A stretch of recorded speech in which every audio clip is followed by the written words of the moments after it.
Nope. Yep. Nope. Yep. Nope. Yep. Nope. Yep. Nope. Yep. Nope. Yep. Nope. Yep. Nope. Yep.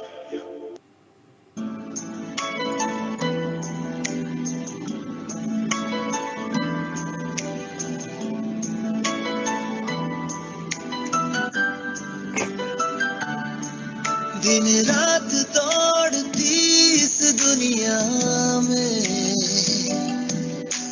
क्या तुम्हें अपनी परवाह भी है? औरों की खुशी में खुश हो तुम, क्या इससे ज्यादा कुछ चाह भी है? नम आँखों की मुस्कान हो, तब त्याग की पहचान हो, उम्मीदें हो सबकी दिलासे हो तुम। खुदा तो नहीं पर खुदा से हो तुम, खुदा तो नहीं पर खुदा से हो तुम।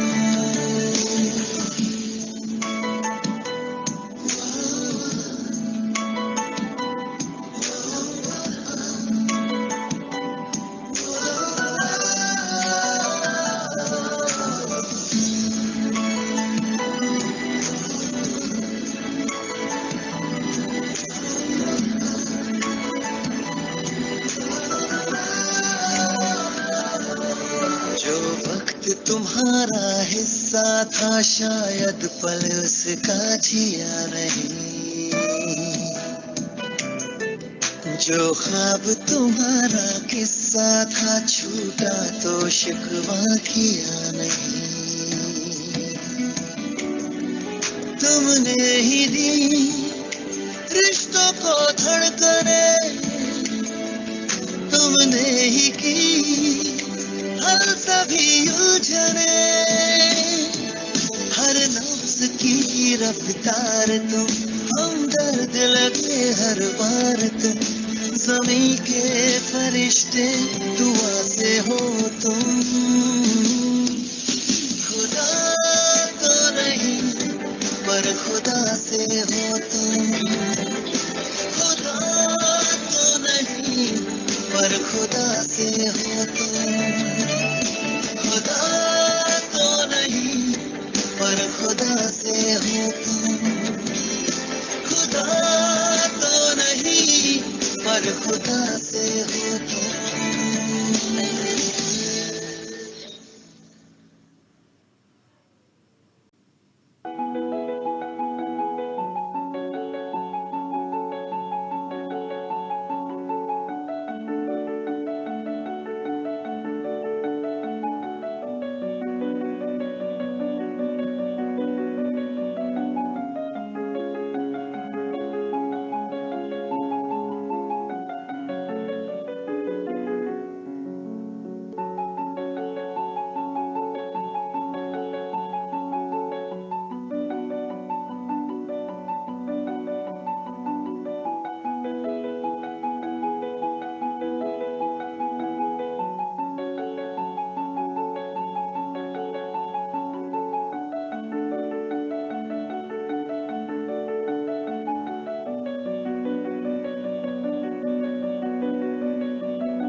Good morning. I welcome all participants in today's webinar on gonadal cryopreservation of and revival and aid to conservation of endangered species.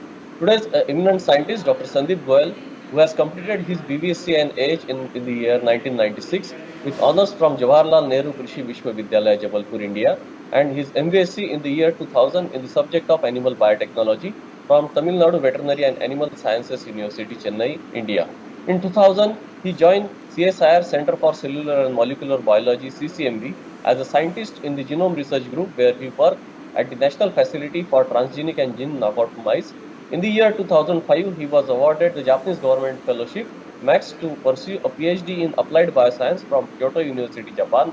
After completion of his PhD in the year 2008, he established his research group at the Laboratory for the Conservation of Endangered Species (LACONS), an annex of CCMB, and working towards the preservation of reproductive potential of endangered males. Dr. Goyal was a visiting faculty at Georgetown Medical School, Washington, D.C., and associate professor at Kyoto University, Japan. Dr. Goyal joined NIAB, National Institute of Animal Biotechnology, on 6 August 2020. Dr. Goyal's broad research focus is on reproductive biotechnology, with specific emphasis on stem cell biology, animal transgenic, testis biology, spermatogenesis, and cryobiology. Currently, Dr. Goyal aims to develop a mesenchymal stem cell cryobanking for allogenic and autologous transplantation that can aid in the broad spectrum clinical application in livestock and companion animals. I request Dr. Goyal to present his today's webinar. Dr. Goyal, please. Thank you, Dr. Patil, for your kind introduction, and I would like to thank the patrons and the organizers for giving me this opportunity to speak to such a wonderful audience whom I cannot see, but I believe that they're around to listen to me. So let's go to our presentation now.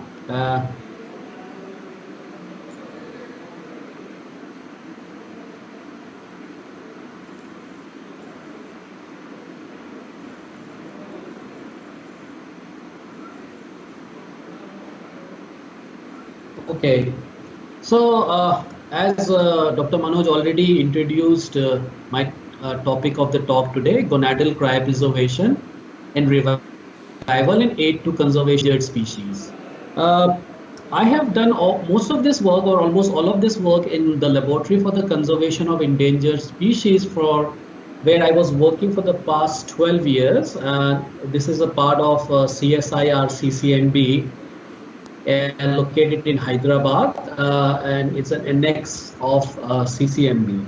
So currently, in this month, I have moved to another institute of Department of Biotechnology. It's called the National Institute of Animal Biotechnology, where I'm pursuing my research in mesenchymal stem cell, and would be doing some more contribution towards the benefit of the livestock species. Before going into the detail of my work, I would like to introduce a few terminologies and few biological sciences that I deal with. And for that, I would introduce you to a very emerging, and it's not so new, but a very emerging field of biology called as cryobiology. So cryobiology is a branch of biology that studies the effect of low temperature on living things within Earth's cryosphere and in the science. The word cryobiology is derived from a Greek word which can be broken down into three parts. Cryos means cold, bios means life, and logos is a word, hence it's a science. So in practice, cryobiology is the study of biological material or system at temperature below normal. So there are different areas of study which is covered in the area of cryobiology, and I'm going to talk about them in very brief to you. And it's, as you all know, this is an applied science. So it deals with basically hypothermic storage, as you can see here on the image. This is very commonly done for storing the organ transplantation, organs to be transplanted. So for transporting them, the organs are stored in a temperature above 0 degree, but so that it does not involve freezing them, but below the normothermic temperature. Then you have the very important area which I work on, storage by cryopreservation, where the cells and the tissues are stored at -80 to minus 196 degrees centigrade for a long-term storage. Cryobiology also involved the study of cold adaptation of microorganism, and in plant called as cold hardiness, and in case of vertebrate and invertebrate animals which undergoes hibernation. So cryobiology also covered this area of biological events. Moving on, cryobiology also covered lyophilization, which is a very interesting area of biological research. Lyophilization, also known as freeze drying, which is a very common practice in pharmaceutical industries for preserving the vaccine. This has been applied in the live cells also, especially if you see here in the picture. This is a lyophilized sperm of giraffe, which was actually frozen by Kaneko et al. This research work appeared in PLOS One in 2014, where giraffe sperms were lyophilized in these ampules, and once they were thawed, they could actually be used for micro injection in the mouse oocyte, although there was no giraffe oocyte to doing this, so just to show that they can actually initiate fertilization. Okay. Another area of cryobiology is cryosurgery, which is a very advanced form of surgery where you use a very cold condition, a cryogenic gas or fluid for doing minimally invasive surgery in both medical as well as in veterinary practice. So the area that I cover in cryobiology is cryoconservation or cryopreservation. Many people call it cryoconservation because it's a process for the cells and the tissue to achieve extremely low temperature with the intent of using the preserved material to preserve the loss of genetic data. Okay, so under cryoconservation, you have the cryopreservation of semen, embryos, oocytes, somatic cell, DNA, and any other type of biomaterial such as blood and gonads that can be stored using cryopreservation. So the basic concept is the ability to save the germplasm for extended period of time, therefore maintaining the genetic diversity of a species. So that's how the cryoconservation has given birth to these frozen bank such as Frozen Ark and the Frozen Zoo. Frozen Ark is an initiative from the London Zoo and the University of Nottingham. And Frozen Zoo is an initiative of San Diego Zoo where they are trying to freeze each and every possible biomaterial that comes out from an animal so that they can be used in the future for their revival. Another area which comes under cryobiology is cryonics and cryogenics. Cryonics is a kind of a speculative theory and a futuristic low temperature preservation of whole human and mammals. If you can see here in the picture that this looks like a sci-fi, movie picture where they are actually thinking of preserving the whole individual in a very low temperature so that they can be revived in the future. And so this is a kind of a speculative theory, not yet been achieved, but in future, there is a possibility that can be done. And cryogenics basically is a branch of physics and engineering that studies the production and use of a very low temperature. So basically, so there's a lot of confusion. Many people confuse themselves with cryonics and cryogenics. So that's why I put up this terminology here. So coming to my title, the topic of my presentation, gonadal cryopreservation. So gonads are basically the primary reproductive organs. They are testes in the male and the ovaries in the female. And as most of you must be knowing that testes is the source of sperm, and the ovaries are the source of oocyte or the ova. But they are also they also secrete hormones, and therefore they are also endocrine glands. So the gonads are not only they don't only make gametes, but they are also the endocrine gland of the organism. So why do we need to do gonadal cryopreservation?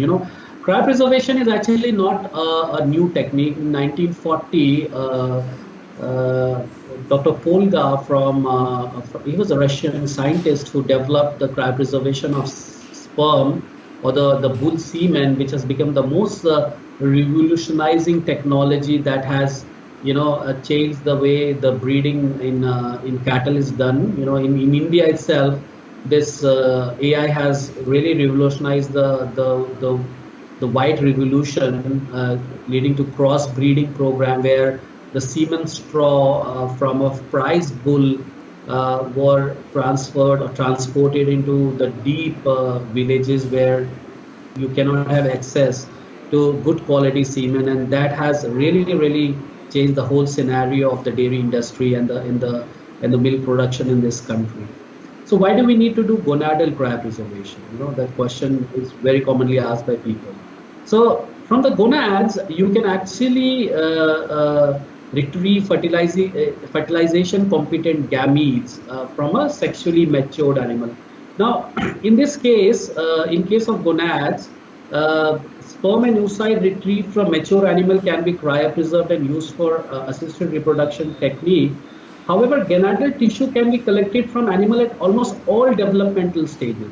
It can be either in adult or a prepubertal or a fetal, where in prepubertal and fetal where sperm is not being yet produced or matured oocyte is not yet being produced, you can actually cryopreserve gonadal tissue, especially in case of endangered species where you don't have any other choices, where the animals are really limited. And the status of the animal, whether it is dead or alive, does not matter. Although I would strongly recommend that from the dead animal, the tissues should be preserved as quickly as possible, because the putrefaction and autolysis of the tissue sets in. But theoretically, you can actually collect from the dead or the live animal. So the significance of cryopreservation of gonads is for the conservation of genetic resource and to preserve the reproductive potential of immature and young animals. So you can see here these, and in most zoos, it is known that 25% of young animal born dies. So from these dead animals, you can actually collect the gonadal tissue and preserve them for the future retrieval of their germplasm. And especially from the animals which suffers high neonatal or juvenile mortality. And that is very common in zoos, very young pups, and many neonatal animal dies in the zoo. So there and they can be a really great resource for preserving the gonadal tissue. It may sound very easy, but there are a lot of challenges in doing so, because the protocol has to be optimized to handle the diversity of cell type and components in the tissue. Because as you know, the gonadal tissue does not just consist of the germ cell; it also consists of the surrounding somatic cells.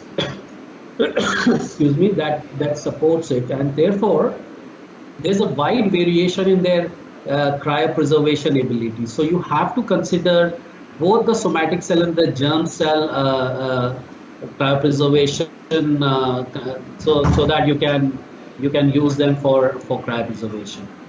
And there are also a lot of technical difficulties for the cryopreservation, because as what happens that most of the zoos are far-fetched.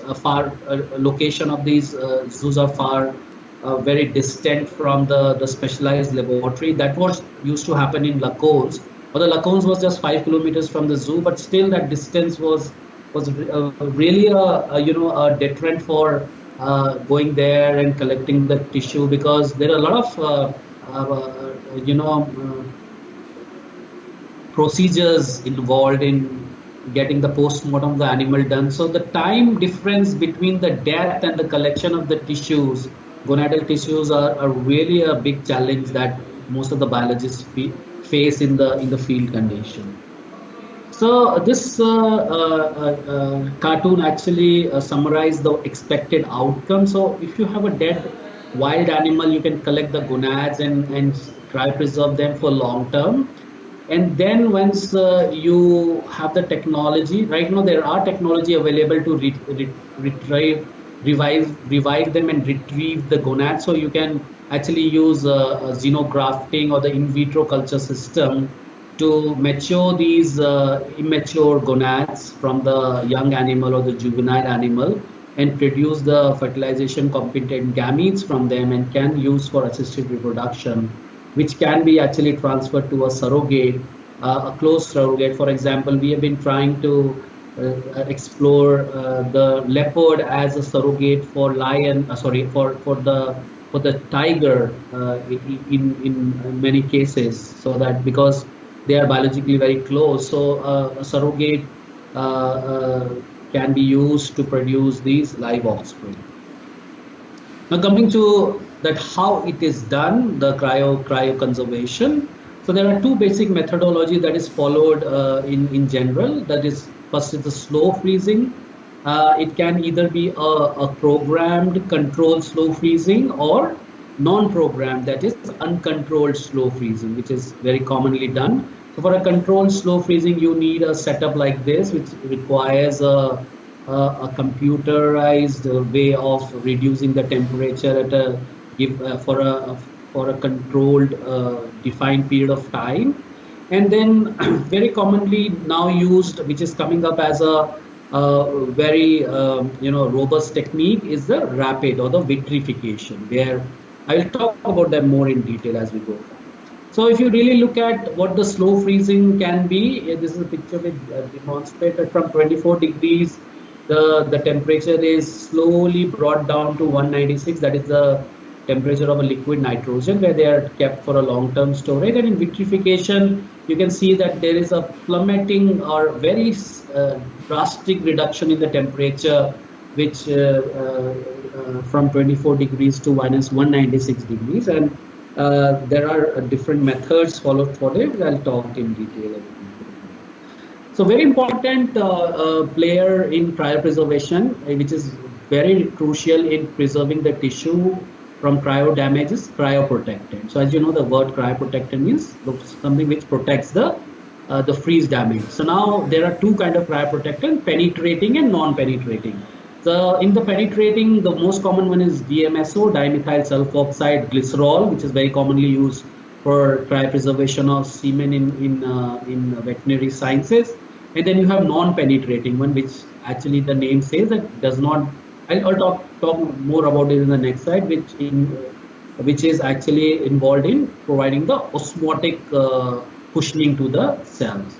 So as you know, the cryoprotectant is a substance used to protect biological tissue from freezing damage, that is basically due to the ice formation. And Arctic and Antarctic insect, fish and amphibian creates their own cryoprotectant. That is, they can make their own cryoprotectant called as antifreeze compound or antifreeze proteins in their body to minimize freezing damage during the cold spring period. Some of these frogs or some of these reptiles actually, their body is completely frozen, and they can actually, after the winter is over, they actually revive themselves completely. So they have these naturally occurring antifreeze compound in them. And cryoprotectants are used to preserve live material, as I told you, and also used for preservation of the food products, which some of the food products that you are eating from the freezer in the supermarket may have cryoprotectants in them, which you probably are unaware of. So as I told you, there are two kinds of cryoprotectant. The penetrating one, which actually is the key one, which prevents the ice crystal formation. And in this category, you have dimethyl sulfoxide, glycerol, propanediol, which actually what happens that these cryoprotectant actually move inside the cell and replaces the water. So they actually tries to dehydrate the cells, and also some of these binds to the water compound, water molecules inside the cells to prevent the ice crystal formation. And then you have the other one, the non-penetrating one, which actually do not penetrate and are present outside the cells, to provide the osmotic balance. So in this category you have fetal bovine serum albumin, polyethylene glycol or PEG, sucrose, glucose. Some of these sugars are used. Okay. Now coming to the next slide. Yeah. So how cryoprotectant work? Let's go to the mechanism how cryoprotectant works. So this is the major culprit in all tissue or the cells. That is the water molecule, which our body consists of 70% of water molecule, and this water molecule is the major culprit, which is the reason why the freeze damage take place. So if you see here at the molecular level, this is a cell or a tissue, you can assume that, which is without a cryoprotectant, and as you see from the warm to the freezing them progressively, you can see the water molecule comes together in the cells, and what happened in the tissue, and they form a kind of a structure or the lattice structure. So what happened? This structure actually, and at the cellular level, you can see here that the tissue here, which is undergoing cryopreservation, you can see the water molecules start to solidify, and they start forming the ice crystal. And you can see here, this is the major cause that these ice crystal damages the tissue. Okay, but when you add cryoprotectant, what happens is cryoprotectant actually go and binds to the water molecule and don't let them form a structure like a crystalline structure. And you can see here that the tissue water molecule inside the tissue do not actually alter the structure of the tissue. And you can see here at the cellular level, the warm and the cold and the very cold, the frozen tissue also does not appear to have any structural change in them. So the water molecule does not freeze. So this is just to show you a picture how kidney. This is a kidney which is frozen without a cryoprotectant, and this is a kidney which has been frozen with the cryoprotectant. And you can see here that the frozen kidney, you can see a lot of ice crystal formation here, and this actually damages the whole tissue structure here. But this is the one with the cryoprotectant. You can see here that it appears to be vitrified. Vitrified means it looks like a glass. So if you see here, I'm just telling you a structure of silicon dioxide, which is basically a glass. So in general, the silicon dioxide occurs in two forms in the nature. Once in the form of crystalline structure, or also known as the quartz, where you have these crystalline structure. And this is what I'm trying to tell you, that when you don't add cryoprotectant to the cell or the tissue, you have the formation of a quartz-like structure which is actually the ice crystal. And once you add the cryoprotectant in the tissue, this water molecule actually does not form this quartz-like structure, and they form an amorphous kind of a structure, but also known as vitrified kind of structure. That is what is really important for a effective cryopreservation. So as I told you, slow versus fast, you know that in the slow freezing, the osmotic dehydration of the cell takes place slowly, which actually reduces the ice crystal formation, and the thawing has to be done very rapidly. There is a very major difference between slow freezing and vitrification or rapid freezing is that in slow freezing the freezing is taken place very slowly, but the thawing is very rapid, which is done at 37. And in the rapid freezing or the vitrification, the process involves a very high concentration of cryoprotectant. So you add a lot of cryoprotectant at a very, for example, if you use 10% DMSO in slow freezing, in vitrification, you have to use somewhere around 30 to 40% of DMSO, very high level of cryoprotectant. So that, and then you equilibrize the cell and the tissue with that, and then you plunge that, the tissue into the liquid nitrogen rapidly, right? And commonly used cryoprotectants are glycerol, ethylene glycol, and dimethyl sulfones. So this is how it looks like. So there are two schools of thought on this, that some people actually find slow freezing to be quite damaging for the cells and the tissue. But on the other hand, my personal experience say that slow freezing was more beneficial in my study in gonadal cryopreservation than the vitrification. So generally people believe that the slow freezing leads to formation a lot of ice crystal. However, the vitrification or the rapid freezing actually prevents high ice crystal formation. So there's a marked difference between these two techniques. So slow freezing involves low level of cryoprotectant, as I told you. Vitrification requires a very high level of cryoprotectant. Slow freezing rate is slow, like from 0.1 to 0.3 degrees centigrade per minute, the fall of temperature. And the vitrification has a very extremely high rate of cooling, like more than 20,000 degrees centigrade per minute. And slow freezing actually causes slow dehydration of cells to minimize ice crystal formation and damage. And in vitrification, as it's written here, although I do not actually believe that, no ice crystal formation or damage happens, and there is a transformation straight to a glass-like structure of vitrification. And slow freezing actually requires machinery for that. You need a freezing machinery or a programmable freezer. But in vitrification, you do not require any machinery, although for freezing. But for thawing, you do need a gradient way of thawing, so you cannot actually thaw rapidly. And slow freezing takes hours to do so, and vitrification may take not seconds, but you need to equilibrate the cells in the tissue for some time in these cryoprotectant. But you can say that it does take tremendously less time than slow freezing. So how can we improve cryopreservation? Cryopreservation is ever developing field. Still people do not claim that they are the best in cryopreserving a particular type of cell or tissue. There's always a better way of doing so.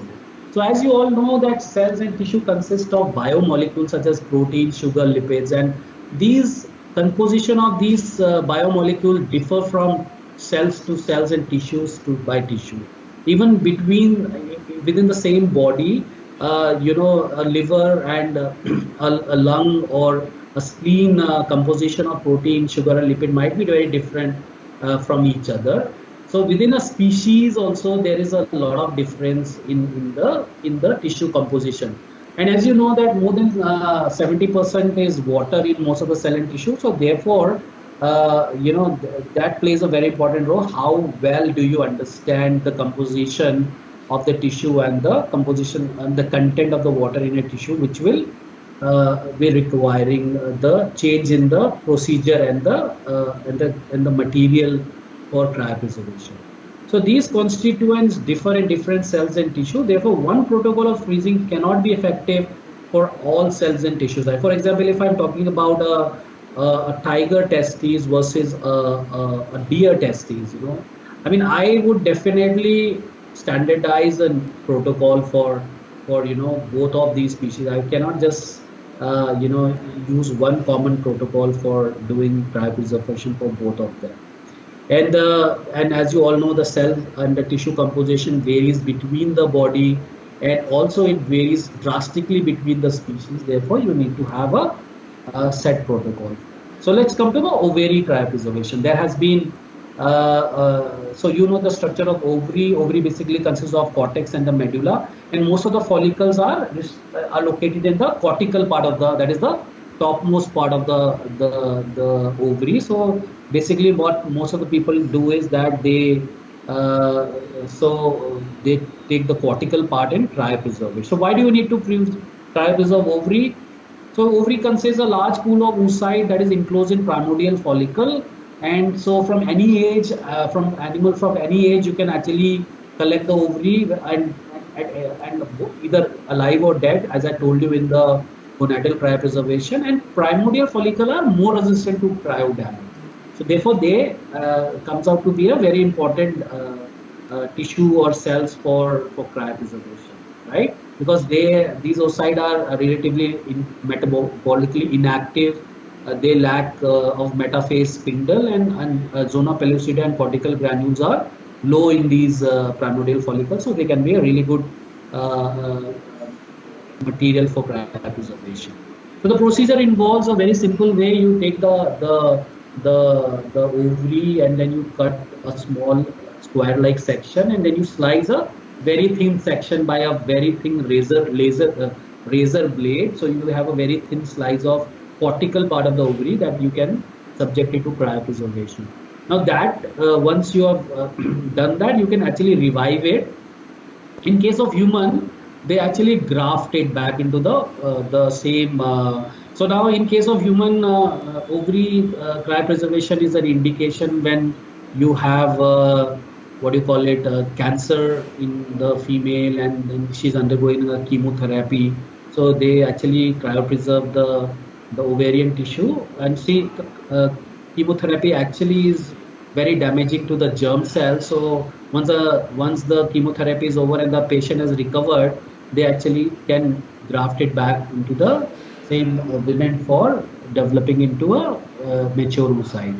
Also, it can also be xenografted into a athymic nude mice for development, and also can be done used for in vitro culture.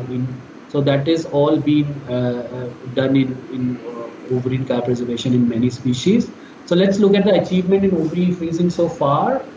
So in case of humans, there has been a lot of work going on using controlled slow freezing and vitrification. And yes, there has been live birth in case of human. A monkey, there has been no live birth so far. Mouse, yes, it's a laboratory animal.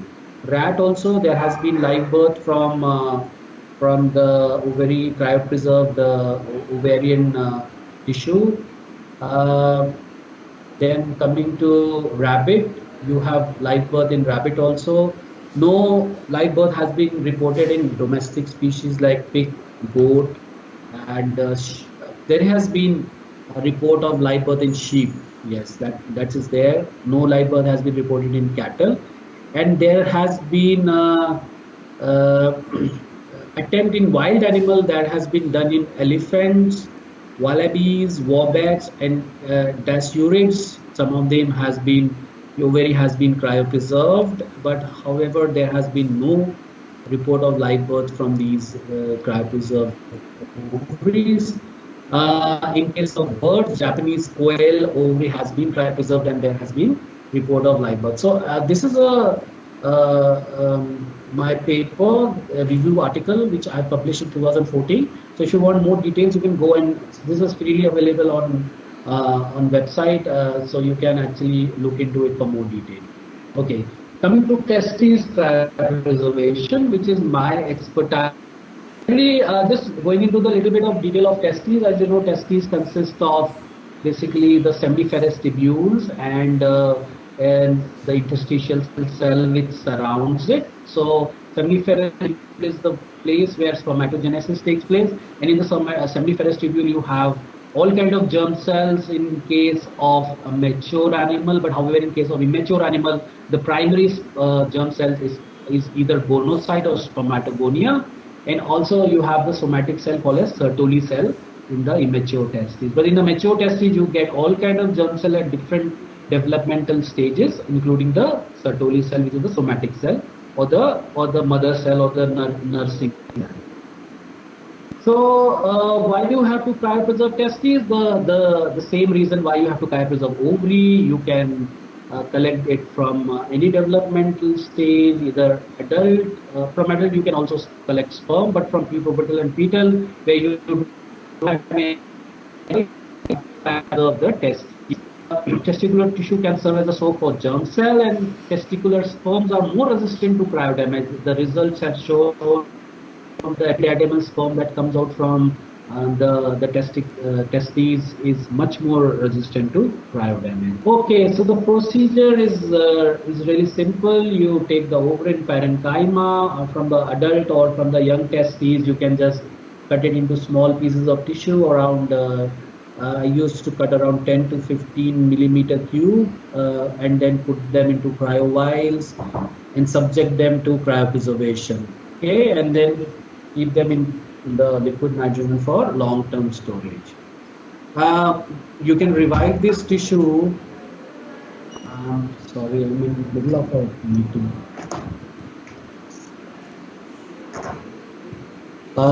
So you can actually subject them to long-term storage in the liquid nitrogen.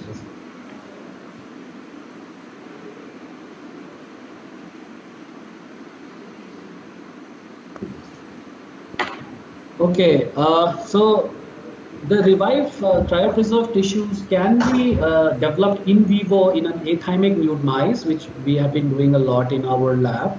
So if you can put an immature testes, which has been cryopreserved or fresh, onto the back of a castrated male mice, you can see that the immature testes over the period of several months grows in size, and they can actually produce viable gamete which can be used for assisted reproduction. Also, it has been possible now that you can use these cryopreserved tissues for in vitro spermatogenesis. So they can be kept on an agarose gel under a media in incubator, where they can actually undergo spermatogenesis. So this is an immature testes which has been kept for in vitro spermatogenesis, and they can make mature sperm over a period of time, which can be used for assisted reproduction for live animal. This has been possible right now in rodents only, and work is been going on in other species to say that if that can be replicated there. And so these are the achievements of the testes cryopreservation so far. There has been live birth from mouse cryopreserved testes, and from pig in the large animal. You can see that in pig there has been a birth of so the young testes which was cryopreserved and following xenografted produce viable sperm which can be used for assisted reproduction. So far in other animal, live birth has not been possible, but there have been attempts for cryopreservation and revival and xenografting. And in case of chickens and quails, there has been live birth from cryopreserved testes and ovaries. Okay.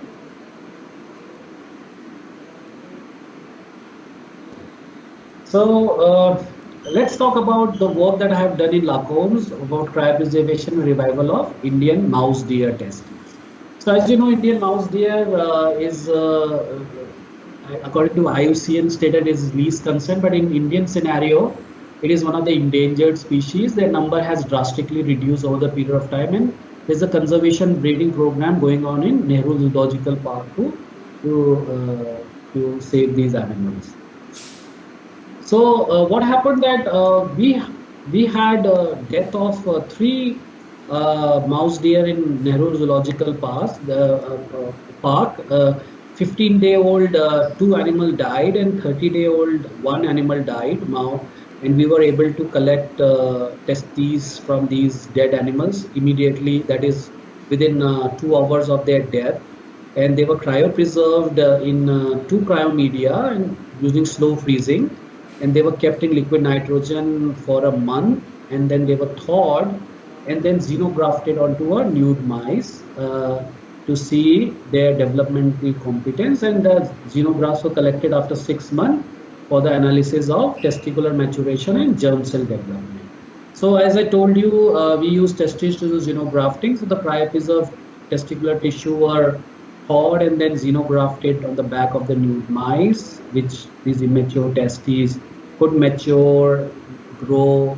The graft grew in size and they matured, and then I'll talk to you about the more in detail about the results. So cryopreservation in the both cryomedia, that was 10% DMSO and 80% serum, and 20% DMSO and 20% serum.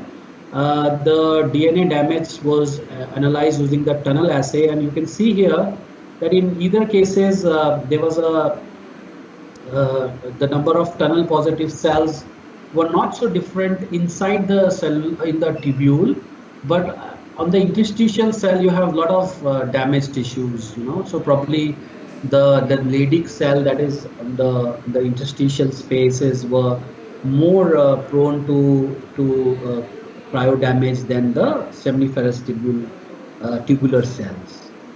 Now looking at the graft recovery, we found that 10% DMSO and 80% serum containing cryomedia had a number of graft recover was significantly higher than those from the 20% DMSO and 20% serum containing cryomedia. And you can see that the number of germ cell with meiotic, number of grafts with meiotic germ cell was almost zero in the cryomedia containing 20% DMSO, but 10% DMSO, 80% serum had around 83% graft which had meiotic germ cells. Okay, so the graft weight was significantly higher in 10%, 10% DMSO, 80% serum containing cryomedia when compared to the. So after 6 months, you can see that there was a threefold increase in the graft weight.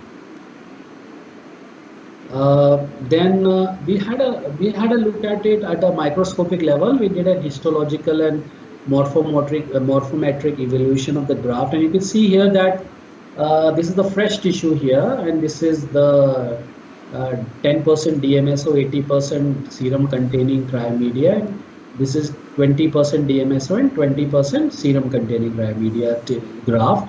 So you can see here that the meiosis, the Picatinny stage spermatocyte could be seen in the xenograft collected after 6 months.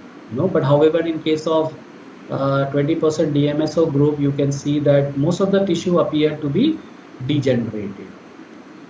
So when we looked at the proliferation, cell proliferation evaluation we did by PCNA staining, you can see here that in the 10% DMSO, 80% serum containing group, you see a lot of Picatinny stage spermatocyte showing PCNA positive staining, showing that these are not merely just differentiation, but they were proliferating also. So that means that this xenografting, this cryopreservation technique was condition was much better than, and you can see here in 20% DMSO containing, there were no cell proliferating cells in these groups, so they were mostly degenerated, these xenografts. Okay, and we looked at the maturation status of the xenograft by staining with anti-Mullerian hormone immunostaining, and you can see here that although the staining from the fresh tissue, the xenografted tissue showed a significant maturity of the testicular tissue, but it was still immature by the presence of AMH immunostaining. So that incomplete maturation of the xenografts for the reason that the meiotic germ cell could not progress beyond the Picatinny stage spermatocyte. So in summary, gonadal cryopreservation provides a feasible option for germplasm preservation of endangered animals. It's of special significance to species that suffers high juvenile mortality or challenging gamete preservation. So that is where these gonadal cryopreservation finds its place. And before it finds a widespread application, standardization is needed for gonads from different species. So it cannot be that one. So if you see my data, we found that this was the data that we actually started working on the buffalo testicular tissue or gonadal tissue to start with, to standardize a technology. But whatever we learned from the buffalo cryopreservation was not really beneficial, because in case of buffalo, 20% DMSO was really good, but in case of mouse deer, it didn't work out well. So 10% DMSO was better. So what I'm trying to say here is that you have to have all the species, different species, gonadal tissue subjected to these kind of experiment before you can actually standardize this technique or make it as, you cannot just say that one technique will work for all species. Okay, in the end, I would like to thank all the people involved in this research with me. They all are now working, pursuing their PhD or working elsewhere. Lalita is now in Japan doing her PhD. Vivek here is in NIAB doing his PhD. Lavanya is now taking care of her children, and this is Hem. Khemlal is in US doing his postdoc. Himesh is now completed his PhD and looking for a postdoc position in Japan. And JD is the technician at CCMB who has worked with us. I would like to thank all the veterinarians of Nehru Zoological Park who has been very kind in providing the samples, and would like to thank CSIR and Central Zoo Authority for providing funding to do this research. Thank you very much for your time. I am now available and would take up questions. Thank you very much.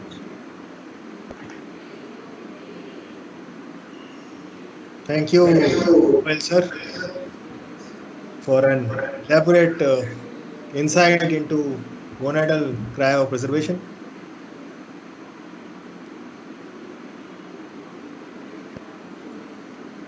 Sir, we have number of questions. We can see that although our attendance is less than 200 today because it's a very specific topic, but people who are working on this area are surely there, and we have number of questions from them. The first and the prime question that comes out from different areas and different people is it really being done practically in the field scenario for any of the animals? Yeah, I mean, you can see here, I'm not able to present all of my data, but during my stay in Lacones, I was able to cryopreserve, I have made attempts and have cryopreserved testicular tissue from almost 25 wild animals. Okay, so you need to have a really good network in from the zoo and the laboratory. We have tried to get samples from the field, but practically coming out from field and reaching to the laboratory takes a very long time. And by the time it reached our laboratory, they were not in condition for cryopreservation. There was a lot of bacterial contamination in these tissues. But whatever animal that died in the zoo, which is like 3 to 4 kilometers away from our institute at that time, Lacones, we were able to do for 25 species. Thank you, sir. The next question comes in, which of the domestic animals can it be, which you have tried ever or you have studied ever, can it be done? So I started my work with buffalo because buffalo tissues are easy to get because there is not much,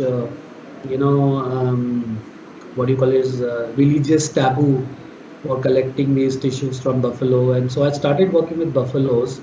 And I standardized most of my techniques in buffalo, but at the end of the day, what I realized that for each species, you need to standardize the composition of the cryo mixture. You cannot just rely on that whatever has worked in buffalo or sheep or goat would eventually work on a wild animal. So you have to, you need to make a decision, So what I was trying to tell you that if you know the composition, of the tissue, like the protein, lipid, water, these kind of content, and if you make a kind of a chart of these and what kind of a composition or combination of cryopreserved protectant work, maybe that can be a way forward for doing this kind of very, very rare.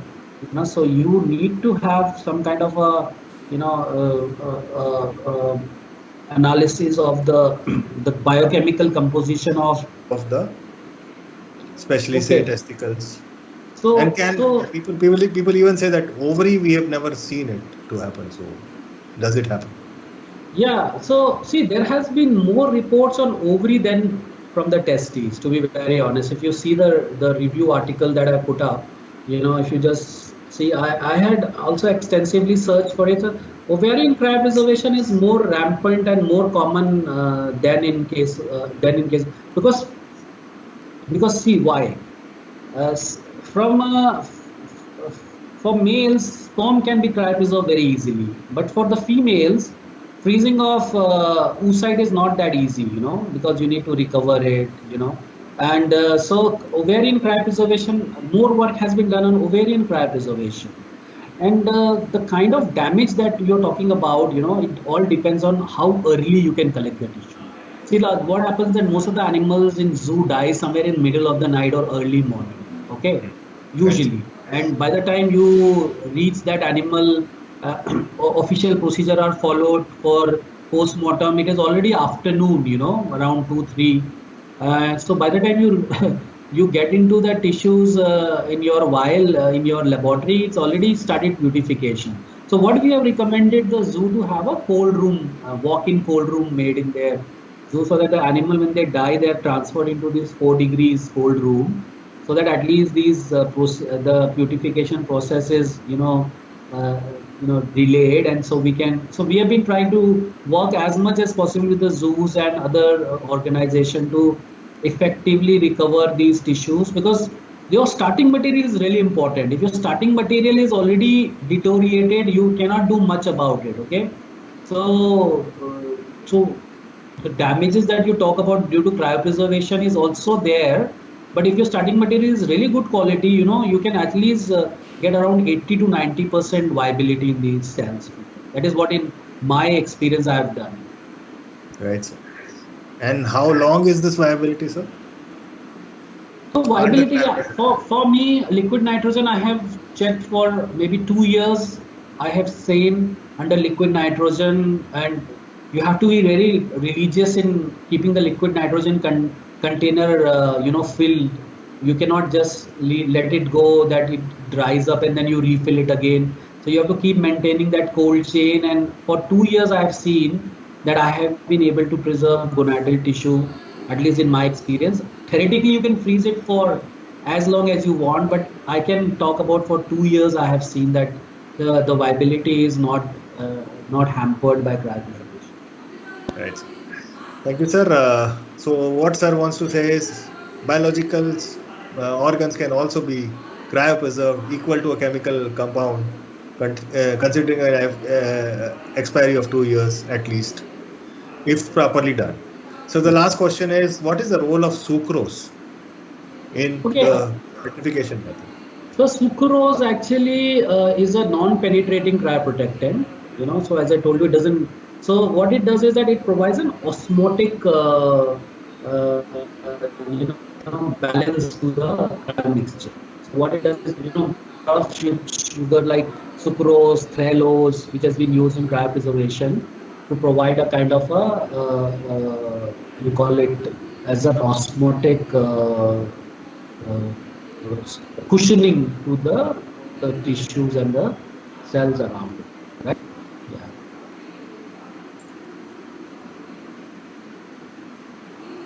Anything else? Can you hear me? Yeah, we can hear you, sir. We have again, whenever such a topic of deep science happens, deep embryo happens, we have JK Trust people there. So today also we have them. So they are appreciating your efforts and the presentation made by you. And there is also a request to share the presentation in case you are agreeing with the same. So that is a request from a few people. So sure, I will do that. I will send it to Manoj. Manoj can do that, or what should I do? Share it here? So we'll do it, sir, for a select. Okay.